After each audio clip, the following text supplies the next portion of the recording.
किसान है, आपने क्या किया था? मैंने 2 बार मेरा ऋण माफ़ी हुआ है। एक बार 30,000 का और एक बार हुआ 66,000 का। तो मैंने 1 लाख रुपए बच गए वो, प्लस अब की बार 50,000 मिल गए। पुराना ट्रैक्टर था वो तो मैंने बेच दिया, और उसके बाद में जो ये पैसे थे वो मिलाकर कुछ अपना घर से मिलाकर के नया ट्रैक्टर ले लिया। इसलिए मुझे इतनी खेती में इतनी सहूलियत हो गई, जो बार बार टूट फूट के या ट्रैक्टर खड़ा रहने की परेशानी वो नहीं आ रही। अब आराम से खेती कर रहा हूँ अब। अच्छा, अगर ये लोन माफ नहीं होता तो वो पुराना ट्रैक्टर चलाना पड़ता और आधे टाइम मिस्त्री के यहाँ खड़ा होता। हाँ, आधा टाइम मिस्त्री खड़ा होता और उसी में लगा रहता। हम टाइम पे खेती नहीं होती है, इसलिए मेरे को तो बहुत ज़्यादा फायदा हुआ इससे। अब क्या लगता है पैदावार में कितना अंतर डाल दोगे? पैदावार में कम से कम भी मेरी समझ 50% का ज़्यादा फर्क आएगा जो अभी इस बार पैदा करो। इस बार पैदा करेंगे। और नया भी लोन मिल गया? नया लोन नहीं लिया, नगद लिया है मैंने। अब नया सोसाइटी से लोन मिल गया है। हाँ, हाँ, सोसाइटी से लोन ले लिया ना। 50,000 का नया लोन मिल गया है मेरे को।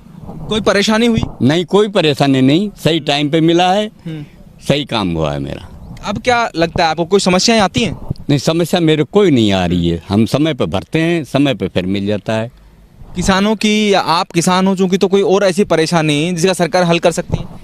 नहीं, ऐसा तो कुछ लगता नहीं है। अब परेशानी तो बहुत है किसानों को। अब मैं तो ये चाहता हूँ, जैसे मान ली किसी भाई के पास ज़मीन नहीं है या बुजुर्ग उसके माता पिता हैं, वो आ जा नहीं सकता सोसाइटी में, तो उनकी जगह कोई एफिडेविट वाला या कुछ भी लगा करके उनको बच्चों को वो दे दिया जाए तो बढ़िया रहेगा। मतलब माता पिता के जिंदा रहते ही बच्चे के नाम भी लोन मिल सके, ये एक कोशिश की जानी चाहिए।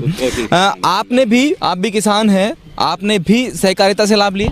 जी, मैंने 2 बार मेरी ऋण माफ़ी हुई है। एक बार 40,000 की, एक बार 35,000 की, 2 बार। और तीसरी बार अब की बार दोबारा भी मेरे को लोन मिल गया है। उससे मेरा भी यही है, कृषि कार्य के लिए ट्रैक्टर खरीदा है, कृषि उपकरण खरीदे हैं, हैरो, कल्टीवेटर। तो उससे क्या है, हम ज़्यादा उपज ले सकते हैं। पहले किराए से खेती बाड़ी कराते थे और उनको जो ट्रैक्टर वाले उनको किराया देना पड़ता था 250-300 रुपये बीघा। अब हम 2 लीटर डीजल में ही अपनी खेती हो जाती है, तो काफ़ी सस्ता भी हो गया और खेती की बढ़वार भी हो गई। 20 से 30% हम खेती को बढ़ा सकते हैं। खेती में पैदावार जो है वो तो 20 से 30% बढ़ा दोगे। जो आपने ट्रैक्टर और कल्टीवेटर वगैरह जो खरीदे, अगर ये पैसा माफ़ नहीं होता और पैसा नहीं मिलता तो क्या उसको खरीदते, और खरीदते तो क्या करना पड़ता? नहीं, उसको ऐसा है, फिर किसी साहूकार वगैरह से जैसे ब्याज पे ऋण पे लेते, तो जो कमाई थी हमारी सारी जैसे सूद पे चली जाती, ब्याज पे चले जाता वो पैसा।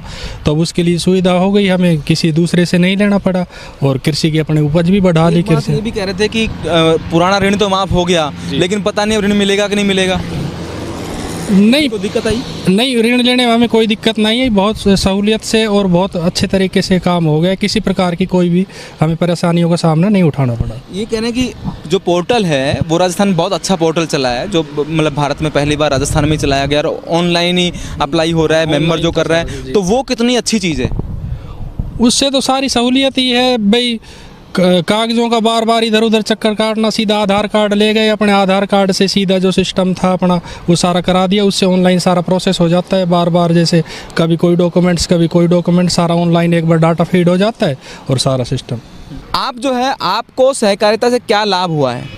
तो मैं तो अपने निजी विचार से बताना चाहता हूँ, जो कोऑपरेटिव ने अब की बार नए किसानों को जो लोन दिया है और स्टार्टिंग में 25,000 से उनकी शुरुआत की है, तो सबसे बड़ा जो बेनिफिट मिला है, बीघा 2 बीघा या 1.5 बीघा जो किसान है उनको जो कॉमर्शियल बैंक है वो KCC उनकी नहीं बनाते हैं और वो इस चीज़ से वंचित रह जाते हैं। या तो साहूकार के पास जाएंगे या इधर उधर से ब्याज पे लेंगे, तो उनकी 90% जो खेती की कमाई होती है ना, वो ब्याज चुकाने में ही निकल जाती है। उनके जहाँ से भी उसने पैसे उठाए हैं वो चुकाने में निकल जाती है, उसको कोई प्रॉफिट नहीं होता है।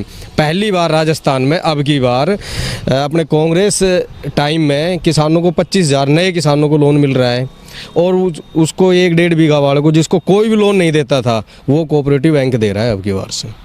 इसमें ये बदलाव किया कि पहले जो लगातार जिन लोगों को बार बार ऋण मिलता था सहकारिता से, जिन मेंबर्स को, इस बार डिफ़ॉल्टर्स को अलग किया गया है और जो नए मेंबर्स हैं जिन्हें बहुत लंबे टाइम से मेंबर होने के बावजूद भी ऋण नहीं मिला, उन्हें इस बार ऋण मिल रहा है। देखो, पहले क्या प्रक्रिया थी कि सदस्य बन जाते थे, फंड की व्यवस्था या कुछ भी वजह से लोन नहीं मिलता था। क्यों नहीं मिलता था? उसमें जातिवाद चलता था या भाई भतीजावाद जो भी चलता था वो चलता था। अब